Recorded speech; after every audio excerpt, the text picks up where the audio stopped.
Dr. Fauci or Dr. Birx. Can you talk about your concerns about deaths being misreported by coronavirus because of either lack of testing or standards for how they're characterized? So I think in this country, we've taken a very liberal approach to mortality. And I think the reporting here has been pretty straightforward over the last 5 to 6 weeks. Prior to that, when there wasn't testing in January and February, that's a very different situation and unknown.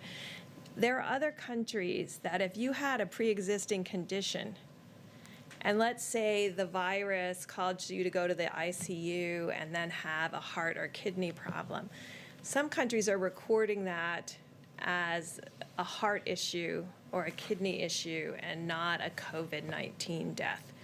Right now, we're still recording it, and the great thing about having forms that come in and a form that has the ability to mark it as COVID-19 infection, the intent is right now that if someone dies with COVID-19, we are counting that as a COVID-19 death.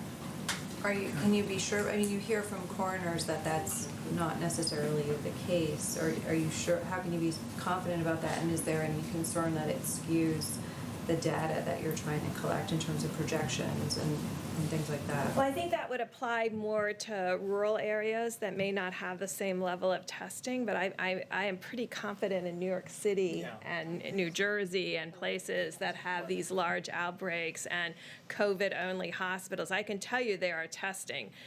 New York and New Jersey together have, by proportion, are testing extraordinarily well as Washington State and Louisiana.